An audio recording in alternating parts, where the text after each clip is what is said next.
Me han pedido hablar sobre agroecología y políticas y perspectivas, y voy a hablar al respecto, enfatizando en algunos aspectos técnicos, que no son solo aspectos biofísicos, pero también técnicos, sociales y con algunas informaciones económicas. Y esto no significa que a nivel personal, como Sociedad Científica Latinoamericana de Agroecología, no prestamos atención en la dimensión sociopolítica de la agroecología. Y entre paréntesis, para quienes no conocen, SOCLA, somos una asociación, la mayoría profesionales, académicos, en países todos los países de la América, desde Estados Unidos hasta Argentina, incluyendo Cuba, República Dominicana, Haití y otros países de Europa, que trabajamos con un compromiso con una ciencia transformativa, con una responsabilidad social, pero también ecológica a partir de la agroecología. Y con esta introducción, pues me gustaría pasar a la agroecología, y esto es algo que probablemente han escuchado mucho entre agroecólogos y agroecólogas. La agroecología no es sustitución de insumos, no es de una dependencia en insumos sintéticos a una dependencia de insumos biológicos, sino la aplicación de principios sociales y ecológicos, y en lo social está lo económico, lo cultural, lo político, que se aplican de forma localmente adaptada. Es decir, no solo, una vez más, al contexto biofísico, biológico, sino también al contexto social. Y eso para gestionar no solo el predio, no solo el agroecosistema, sino también los sistemas alimentarios y también los territorios, porque la agroecología es multifuncional. Y a partir de allí, y aquí viene la dimensión política de la agroecología, el poder avanzar hacia la resiliencia socioecológica, no solo ecológica, sino también social, a la soberanía alimentaria, pero no solo alimentaria, sino también tecnológica, energética, y en estos contextos también es importante hablar de la soberanía en salud, la salud integral y el respeto, justicia y dignidad. Y a partir de allí, para no teorizar mucho, sino plantear y tratar de aterrizar estos elementos a partir de las experiencias de los territorios, voy a ir de forma muy rápida y muy incompleta, porque las experiencias en agroecología son muchas, en diferentes experiencias, y voy a tratar de dar algunas pautas de cada una de estas experiencias. Voy a intentar hacerlo en menos de 25 minutos, o bueno, me queda mucho menos. Me gustaría comenzar con esta experiencia, 6 metros cuadrados, en el Parque La Cauta, aquí en La Paz. Este sistema es biodiverso. Las personas que tienen estos micropredios cultivan entre 10 a 20 diferentes especies, que no les da para subsistir, por supuesto, pero sí es una complementación alimentaria, y todo el beneficio que genera en el bienestar emocional es increíble. Estamos documentando esta experiencia, esperamos compartirla en unos meses más. Pero, ¿por qué digo esto? Porque la agroecología tiene la capacidad de adaptarse a los microespacios de personas que no tienen tierra, de mujeres que no tienen la posibilidad de ejercer el derecho al acceso, uso y titulación de la tierra, que no tienen la posibilidad de acceso a créditos, pero con la agroecología pueden tener estos espacios donde se dignifica su trabajo y también su alimentación. Esta es una experiencia de 8 metros cuadrados, y quisiera mencionar que voy a ir geográficamente en una escala mayor para mostrar que la agroecología no solo se adapta a los espacios pequeños, es principalmente para los espacios pequeños, para aquellos y aquellas que tienen poco acceso, sectores vulnerabilizados, pero la agroecología también tiene la capacidad de adaptarse a espacios mucho mayores. Esto es un espacio de 8 metros cuadrados, es en otro país, es en Colombia. Este es un tanque de 1 metro cuadrado de agua que está ligado a una producción también de vegetales en la parte superior, y aquí en la fotografía no se ve a través de un sistema de tubos. La producción es de 50 pescados en realidad por mes, manejado por mujeres, en 8 metros cuadrados. Este es un sistema en una comunidad guaraní, en Chuquisaca, 30 metros cuadrados. Esta mujer es guaraní, es indígena. Ella produce diferentes vegetales con la ayuda de sus hijos y enfrenta la violencia doméstica, económica y social a través de esta producción agroecológica. Y aquí quisiera mencionar que las mujeres, una vez más, y las naciones indígenas han han hecho y hacen un aporte fundamental a la agroecología, porque de hecho una de las vertientes científicas de la agroecología es la ciencia de las naciones indígenas, porque la ciencia no solo se hace en las universidades, la ciencia también se hace en el campo, en la cocina y en diferentes procesos de interacción. Y aquí unos ejemplos de mujeres que son custodias, cuidadoras y reproductoras de diferente biodiversidad. 21 metros cuadrados en Viacha. Estos son huertos familiares en los que se cultivan entre 16 a 25 especies. Contribuyen a producir y proveer vegetales a las familias y generan excedentes en el que, disculpa, voy a hacer mucho énfasis en las mujeres, en el que son manejados las mujeres, y cuando tienen excedentes las mujeres invierten esa ganancia monetaria que obtienen en cubrir necesidades familiares.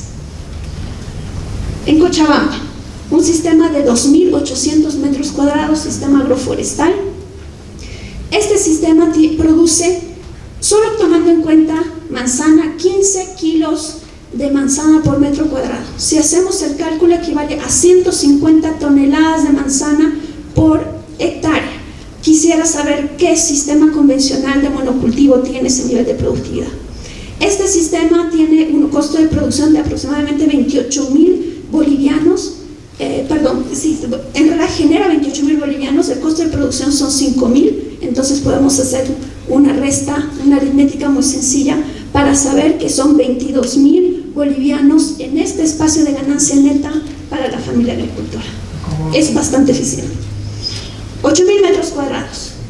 Una familia que produce en Cochabamba, en este sistema les da para proveer todas las necesidades de una familia de 4 personas, estudian en colegios particulares, su hijo, él es agricultora, su hijo ya está en la Universidad Católica, tienen vehículo, tienen internet, es una familia, es un sistema de vida digno a partir de una producción agroecológica, 34 especies producidas en este sistema. 3.5 hectáreas en Samaipata, el sistema tiene 7 hectáreas. La familia solo usa 3.5 porque ellos dicen queremos descansar. Si producimos en todo el espacio que tenemos, no vamos a poder descansar. Dan trabajo permanente a 5 personas de forma anual, tienen un ingreso neto después de haber pagado costos de $10.000 año. Quisiera saber quiénes tenemos esa posibilidad. Producción agroecológica, más de 60 variedades producidas acá. ¿Por qué? Porque la agroecología es biodiversa. 15 hectáreas. Esto es en Ecuador. ¿Qué es lo que quisiera mencionar acá? Este sistema en policultivo requiere riego cada 15 días. En monocultivo requiere cada 3 días. La agroecología, ¿por qué? Porque se recupera la vida del suelo. ¿Qué es lo que nos está diciendo? Es un sistema climáticamente resiliente. No necesitamos variedades genéticamente modificadas, supuestamente tolerantes a eventos abióticos. Lo que necesitamos es restaurar la vida de los predios, porque aquí en este sistema se ahorra energía para correr todo el sistema de riego, se ahorra agua y por lo tanto pues tiene mucha eficiencia y capacidad productiva.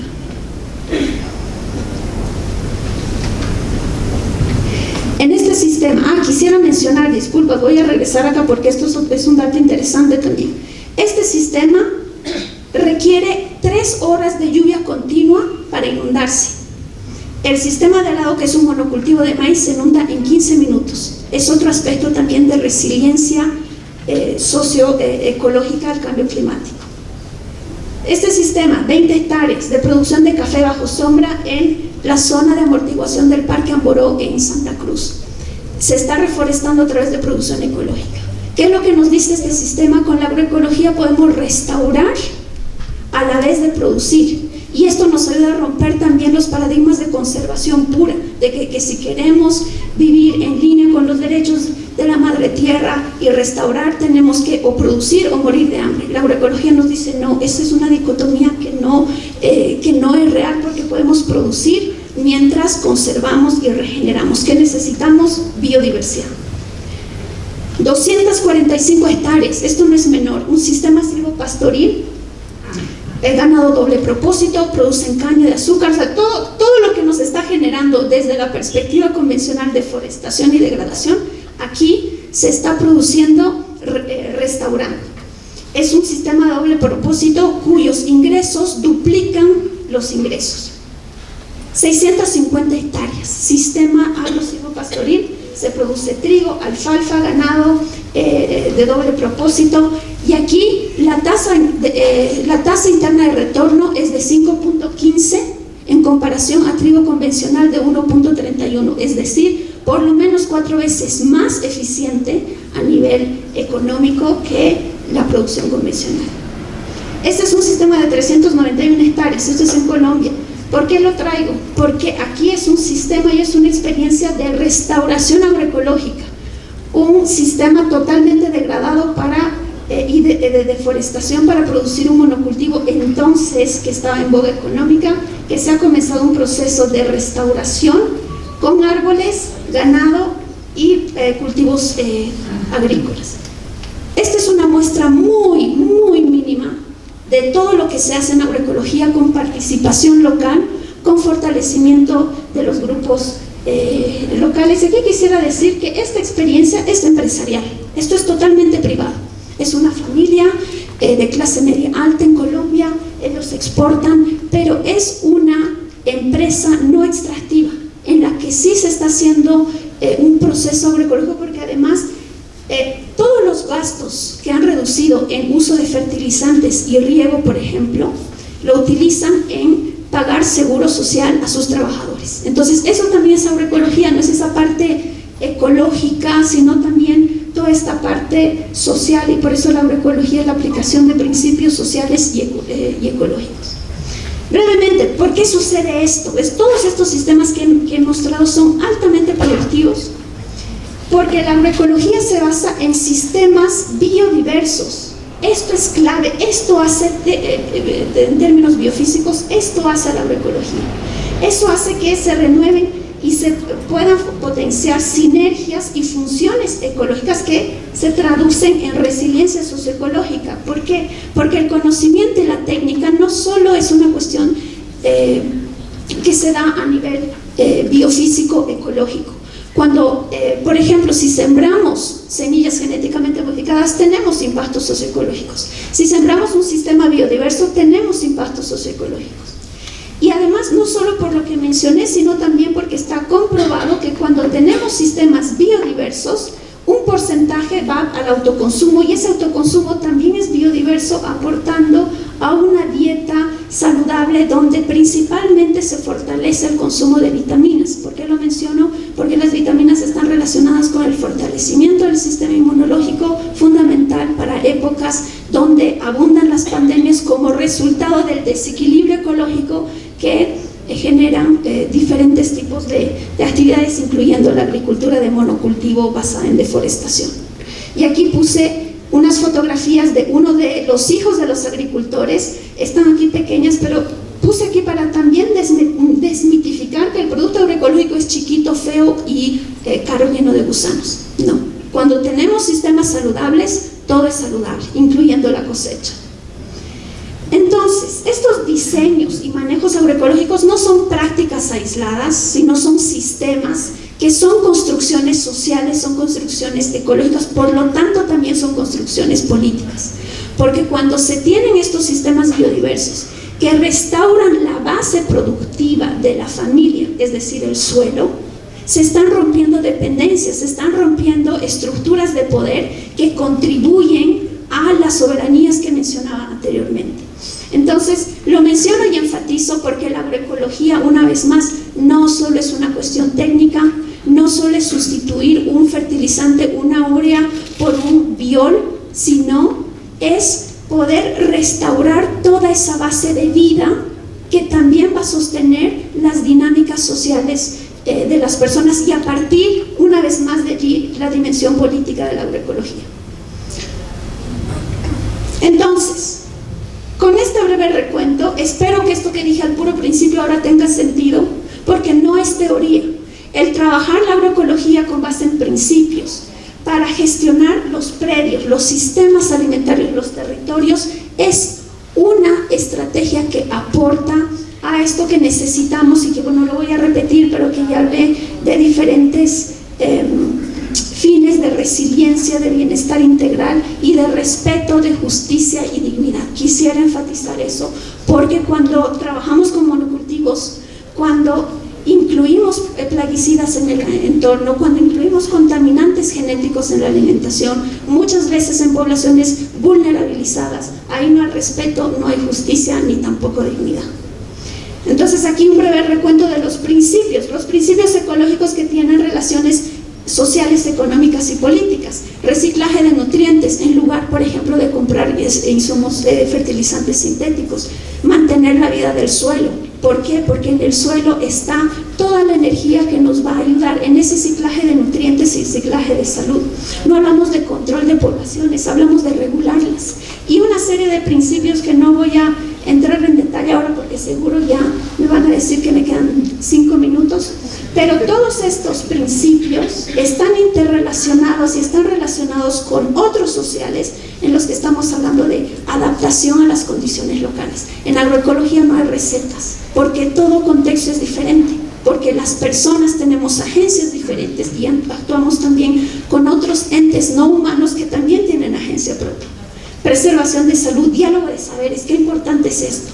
Bajarnos de la arrogancia de que la ciencia o cierto tipo de sistemas de conocimiento tienen la verdad absoluta. Quisiera decir que la ciencia es de la más imprecisa, no es objetiva, tiene muchos vacíos, es mucho más fuerte, es mucho más robusta esa sabiduría que se da en las comunidades porque está históricamente comprobada y colectivamente construida, no es idealismo, es realidad. Y de manera práctica, agroecólogos y agroecólogas, ¿qué hacemos? Primero vamos y le preguntamos al campesino, a la campesina, ¿qué se hace aquí? Y eso nos ahorra mucho tiempo en investigación, en prueba y error.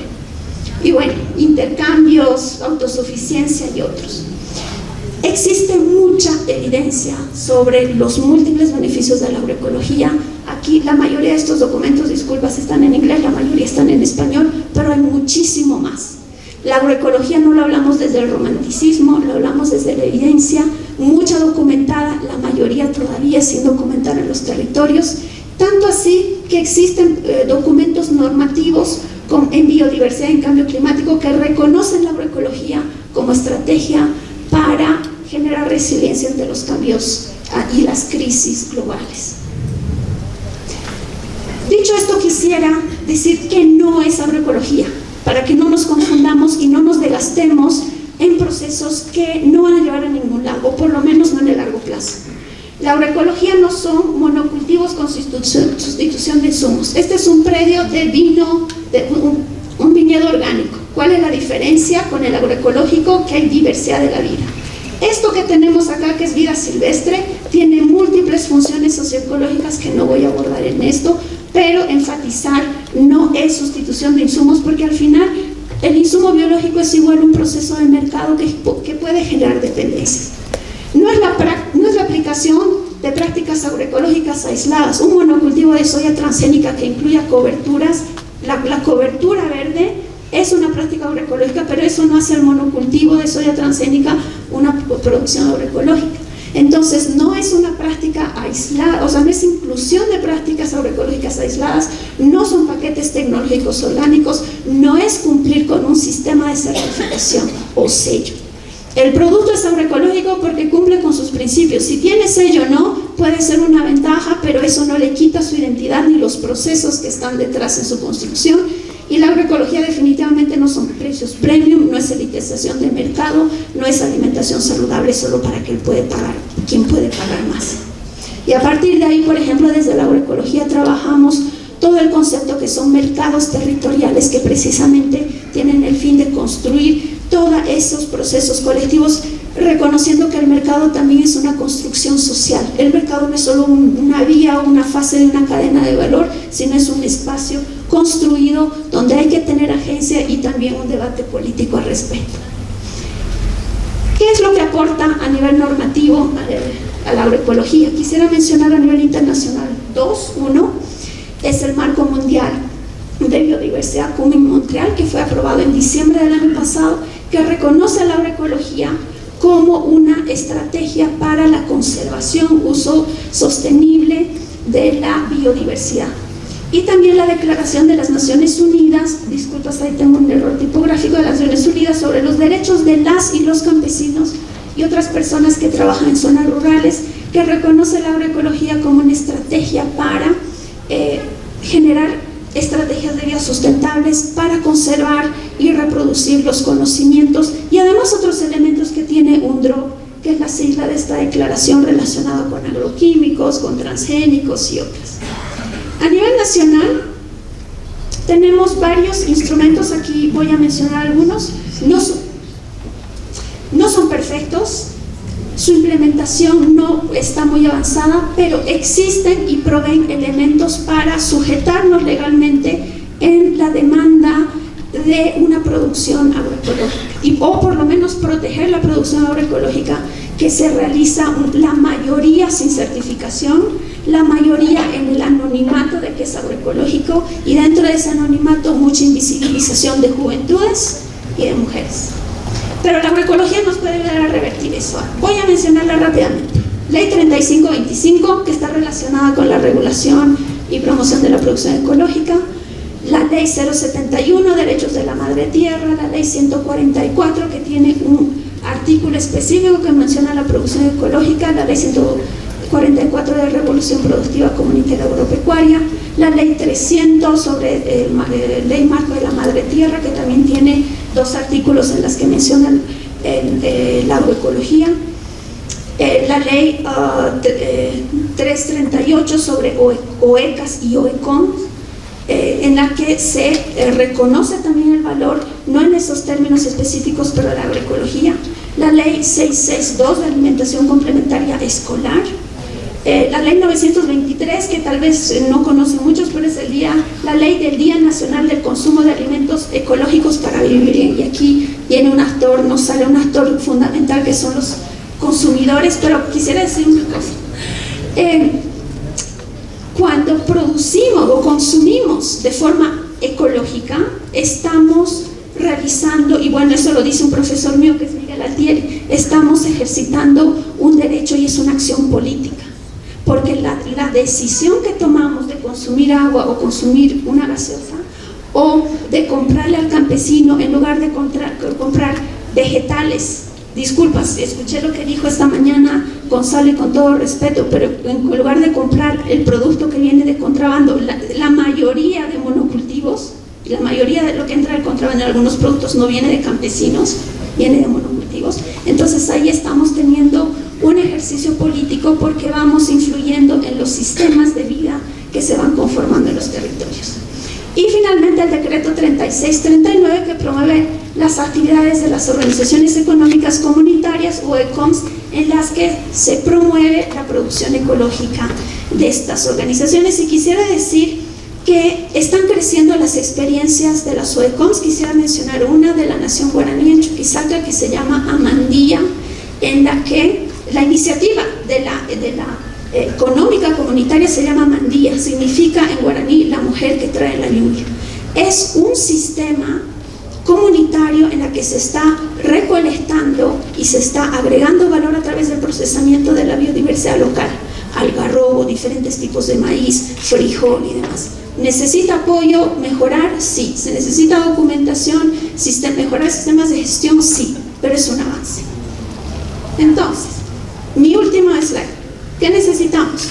Aquí algunas propuestas, una lista muy incompleta, pero que puede dar pautas para el diálogo. Uno, necesitamos apoyo en la transición agroecológica a diferentes niveles: técnico, organizativo y también financiero, particularmente a las mujeres y a las juventudes. La transición agroecológica no es sencilla.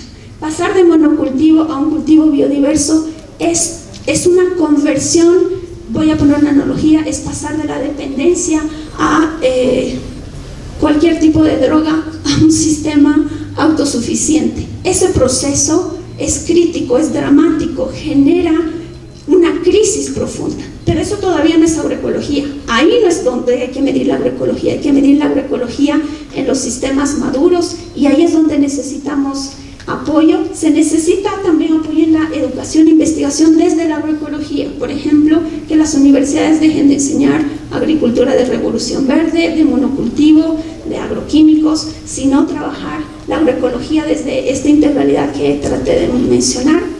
Se necesita el fortalecimiento de mercados, pero desde una perspectiva de mercados territoriales. Si estamos hablando de sistemas biodiversos, necesitamos otras formas de organización del mercado, porque no es un monocultivo que se va a vender. Y se tiene infraestructuras para silos, se tiene toda una demanda muy elevada para los mercados, supermercados. Así no funciona la agroecología. La agroecología, porque es biodiversa, requiere otro tipo de organización, otro tipo de gestión, y por eso hablamos de mercados territoriales. Y se necesita una implementación a partir de la gestión, transformación de los sistemas alimentarios desde una coordinación intersectorial. La agroecología no es solo una cuestión de los ministerios de Agricultura o Medio Ambiente, tiene que ver aquí salud, educación, todo el tema económico, incluso turismo, etc. Entonces es bastante intersectorial. Así es que con eso, un poco de publicidad, decirles muchas gracias por su atención. Si están interesados, interesadas, hay muchas opciones, muchas instituciones trabajan agroecología, cada vez más a nivel global, millones de agricultores, agricultoras en Latinoamérica.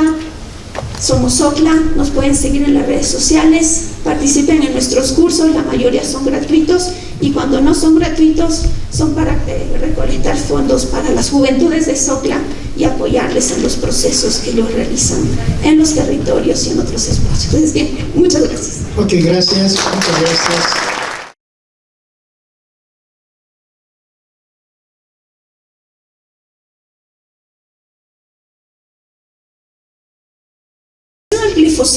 El glifosato es el herbicida más utilizado a nivel global. Existen muchas razones por ello. Una de ellas es porque los cultivos genéticamente modificados más difundidos son tolerantes a herbicidas, primero el glifosato. Pero ha sido tanto su uso que ha generado desequilibrios ecológicos que ahora las hierbas que se supone que deberían no tener resistencia al glifosato ahora la tienen, y por eso ahora se van añadiendo y se van desarrollando lo que se llaman cultivos genéticamente modificados apilados, que tienen más de una característica introducida. Es el caso de la soya HB4, que el sector agroindustrial de Santa Cruz ha presentado y ha logrado introducir para un proceso de evaluación que se supone que es tolerante a la sequía, pero no, lo que no dicen públicamente es que es tolerante también al herbicida glufosinato, que es un herbicida más tóxico que el glifosato, y en esa lógica convencional, entre comillas, se necesita ese glufosinato para tener un control temporal de las hierbas tolerantes al glifosato. El glifosato, como todo herbicida, todo insecticida y todos estos sidas, bacterias y demás, todos, incluyendo los de etiqueta verde, son tóxicos. No es cuestión de cómo lo maneja el agricultor, son tóxicos. Y en específico el glifosato es teratogénico. ¿Eso qué quiere decir? Que genera daño genético durante el desarrollo embrionario, y existen investigaciones hace más de una década en la región, en Argentina. Solo para mencionar algunos ejemplos de lo nocivos que son los plaguicidas en general, los domésticos, los utilizados en la agricultura. Con relación a los fertilizantes y la postura respecto de la agroecología. En agroecología, no, desde nuestra perspectiva de gestión de las funciones ecosistémicas, no hablamos de fertilizantes, sino de reciclaje de nutrientes, es decir, recircular esos alimentos que son necesarios para las plantas, para los animales, para los seres humanos. Y lo hacemos a partir de la construcción de la materia orgánica en el suelo. En procesos de transición se pueden utilizar insumos que ayudan a impulsar, pero no son permanentes. Se hablan de bocages, de compost y demás, pero quisiera decir, y eso es una de las razones por las que somos muy críticos y críticas con los insumos, es muy difícil. Agricultores y agricultoras que no tienen todos los recursos, es muy difícil y costoso elaborar cada semana, cada mes compost. ¿Cómo se hace? Se simplifica biodiversificando. Entonces ahí se genera todo un reciclaje de nutrientes y no utilizamos ni promovemos fertilizantes fertilizantes sintéticos porque los fertilizantes sintéticos son tóxicos para toda la vida que existe en el suelo. En el suelo existen millones de organismos, de los cuales conocemos menos del 10%. Ellos son los verdaderos trabajadores del suelo, y cuando aplicamos fertilizantes sintéticos va reduciendo la población de esta vida. ¿Y cuáles son uno de los efectos directos? Compactación. Entonces los fertilizantes sintéticos son altamente tóxicos, y aquí quisiera hacer una diferenciación de que no es utilizar un poquito, o sea, no es como por ejemplo el manejo integral de plagas, no es agroecología, porque sí hay una aplicación de plaguicidas. Lo mismo sucede con los fertilizantes. Entonces es completamente otra lógica, y si me permiten en 30 segundos, el